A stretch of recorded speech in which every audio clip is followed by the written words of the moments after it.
ফেনী, নোয়াখালী, কুমিল্লা, চাঁদপুর, সিলেট, চট্টগ্রাম এই অঞ্চল দিয়ে আমাদের পার্শ্ববর্তী বন্ধু রাষ্ট্র,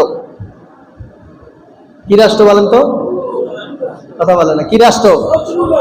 শত্রু রাষ্ট্র, চূড়ান্ত পর্যায়ে চিহ্নিত শত্রু রাষ্ট্র। তারা মুখে মুখে হিন্দুদের জন্য কি একেবারে কলিজা পুরে সরকার হয়ে যাচ্ছে, যে তাদের বাড়িঘর ভেঙে দিচ্ছে, তাদের মন্দির ভেঙে দিচ্ছে, এ নিয়ে খুব আবেগ, খুব একেবারে মায়া দয়া মায়া কান্নায় ভরে যাচ্ছে। অথচ হিসাব করে দেখা গেছে যে যে মন্দিরগুলা ভাঙতে গেছে, যে মন্দিরগুলা ভাঙার জন্য ধরা পড়ছে এ পর্যন্ত ম্যাক্সিমাম হচ্ছে হয়তো হিন্দু নয়তো আওয়ামী লীগ। ম্যাক্সিমাম ষড়যন্ত্র করেছে তারা এই দেশটাকে অস্থিতিশীল করার জন্য, এই দেশের পরিবেশ অশান্ত করার জন্য, এই দেশটাকে উগ্রপন্থী বানানো হিসেবে চিহ্নিত করার জন্য একটি কুচক্র মহল এই কাজটা করে যাচ্ছে।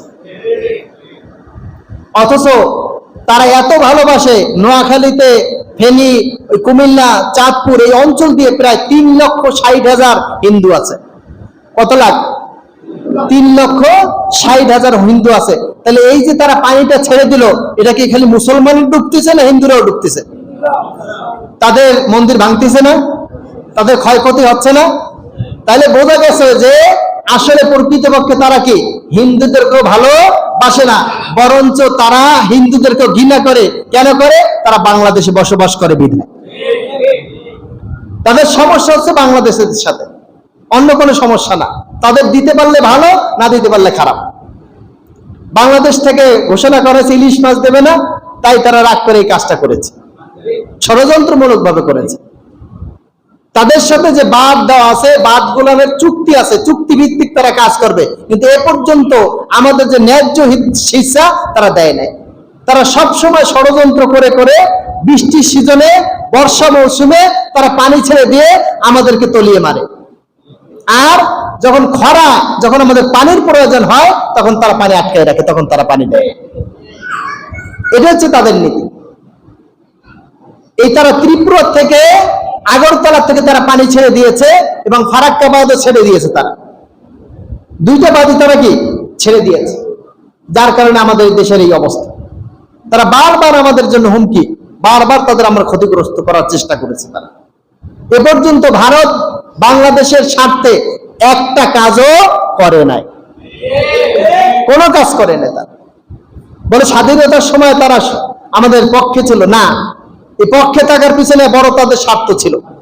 তারা চাইছিল যে এই যে দুইটা রাষ্ট্র আছে দুই পাশে, এই পূর্ব পাকিস্তান আর পশ্চিম পাকিস্তান, এটাকে যদি আলাদা করা যায় তাহলে আমার মাঝখান থেকে বাংলাদেশকে লুটে পুটে খাইতে পারবো।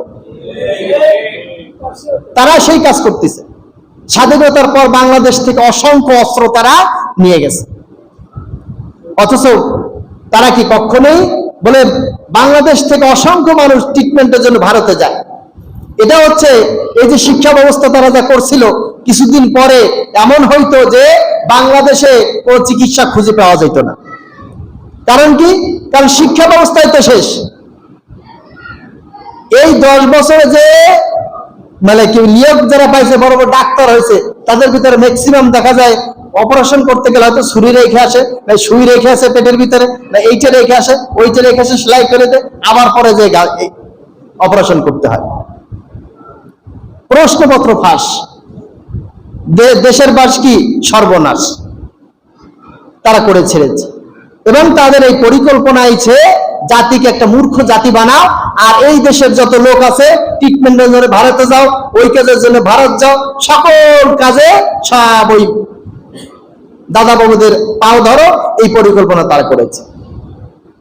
এই কথাগুলো বলার কারণে বাংলাদেশের একেবারে শীর্ষ পর্যায়ে যারা দেশপ্রেমিক ছিল, একজন স্কলার ছিল, যারা প্রত্যেকে দেশের মতন এই যে ইসলামী ব্যাংক গড়ার মতন হাজারো কারিগর তারা তৈরি করতে পারত, এই তাদেরকে চিহ্নিত করে তাদেরকে ফাঁসির মঞ্চে ঝুলাইছে, ষড়যন্ত্র করে করেছেন। কিন্তু আমরা যে একটা দল বাংলাদেশ জামাত ইসলাম, যেটা 50-54 বছর আগে বুঝছে, এখন এই জাতি বোঝার চেষ্টা করতেছে সেটা। অথচ তারা 54 বছর আগেই কি এটা বুঝে গিয়েছেন। সাইদি সাহেব তো প্রায় ভারতের ব্যাপারে সতর্ক করেছেন, কিন্তু আমরা সতর্ক হই নাই। প্রায় তিনি সতর্ক করেছেন। সম্মানিত হাজিরিন, হিন্দুরা যারা আছেন তাদেরকেও সতর্ক হওয়া উচিত। তারা ভারত মায়েরও না বাপেরও না, ও সব স্বার্থের জন্য কাজ করে। স্বার্থ আছে, ও আছে, স্বার্থ নাই, ও নাই। বাংলাদেশের হিন্দুরা যে আরামে আছে, আমি তো মনে করি বাংলাদেশের মুসলমানদের চেয়ে বেশি আরামে তারা আছে, অতি আরামে আছে। একটা মায়ের কোলে যেমন সন্তান যেমন নিরাপদে থাকে, ঠিক এক বাংলাদেশের হিন্দুরা এরকমের নিরাপদে আছে। যারা দুষ্কৃতি করছে তারা কোনো জাতির লোক না, কোনো দলের লোক না, এরা হচ্ছে স্বার্থপর লোক। বরঞ্চ একটা গোষ্ঠীর বিরুদ্ধে একটা গোষ্ঠী বারবার উস্কানি দিয়ে তাদেরকে চিহ্নিত করার চেষ্টা করেছে, এরা কিন্তু আসলে তোমাকে এই করবে সেই করবে, এই ভয় ঢুকে ঢুকে তাদের কি বিরক্ত করা হয়েছে, তাদের ব্যাপারে কান ভারী করে দেওয়া হয়েছে। আসলে বাস্তবতা সম্পূর্ণ ভিন্ন। জামাতকে মনে করা হয় হিন্দুদের সব জম মনে করা হয়, কিন্তু আসলে খুঁজে দেখা গেছে যে জামাত এই পর্যন্ত কোনো বাড়িতে হামলা তো দূরের কথা, বরঞ্চ তাদের পিঠ দিয়ে, পেট দিয়ে, সম্পদ দিয়ে তাদেরকে রক্ষা করেছে। এদেশের আলেমদেরকে তাদের বানানো হয়েছে হিন্দুদের চরম শত্রু, কিন্তু আলেমরা হচ্ছে তাদের মন্দির পাহারায় সবচেয়ে অগ্রগণী ভূমিকা পালন করেছে। সম্মানিত হাজির, এটা কেন করেছে? কারণ জানে যে এরা যদি ক্ষমতা আসে, এই অনায়াসে আমি যেটা লুটপাট করে নিয়ে যাচ্ছি এটা আমার দ্বারা নেওয়া সম্ভব হবে না। এক একটা গোষ্ঠী যা উপার্জন করেছে, যার মানে নথি দেখলে কোটি কোটি টাকা, যার কোনো হিসাব নাই, বলছে এরা খাইয়ে দেয়া আঙ্গুল খুলে কলা গাছ না, এক একটা আঙ্গুল খুলে তাল গাছ হয়ে গেছে। এমনকি একজনের এই যে পলক সাহেব, তার স্ত্রী ব্যাপারে দুর্নীতি আছে, কয়েকটা ফ্ল্যাট ঢাকায় তৈরি করেছেন। তিনি কিভাবে প্রশ্ন করে বলছে যে এটা প্রাইভেট টিউশনি করে এটা করছে। এটা কি পাগলে বিশ্বাস করবে? হ্যাঁ, টিউশনি করে ঢাকা শহরে 15-20টা ফ্ল্যাট তৈরি করেছেন তারা।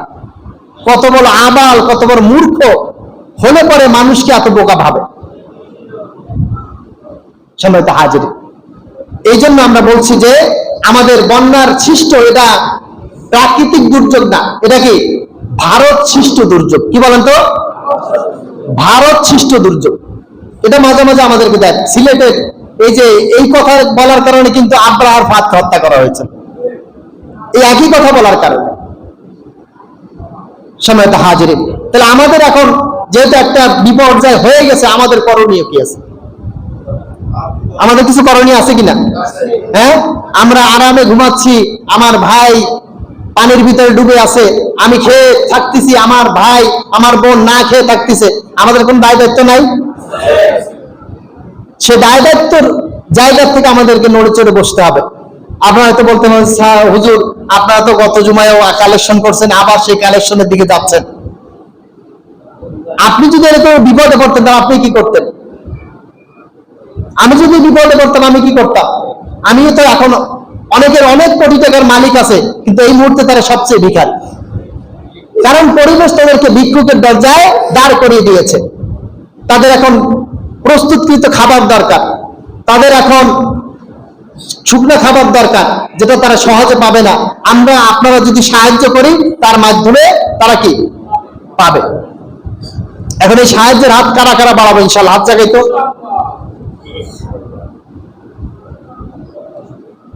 আজকে নাম লেখাইতে হবে, এখানে নাম লেখায় জমা দিতে হবে 2-1 দিনের ভিতরে। নাম লেখান, সর্বোচ্চ স্যাক্রিফাইসটা করার চেষ্টা করবেন। মনে করবেন যে আমার বোন, আমার ভাই, আমার পিতা, আমার মাতা ওই পানির ভিতরে বন্দী আছে, তাকে উদ্ধার করতে হবে, সর্বোচ্চ সহযোগিতা করার চেষ্টা করতে হবে। এক শ্রেণীর মানুষ এখানেও কি ফায়দা লোটার চেষ্টা করে, এই ফায়দা তাদেরকে লুটতে দেওয়া যাবে না, তাদেরকে প্রতিহত করতে হবে। যারা মানুষের দুঃসময়ে মানুষকে কি নিগড়ে খায়, মানুষকে ক্ষতি করে, এরা হচ্ছে সবচেয়ে বড় খারাপ মানুষ।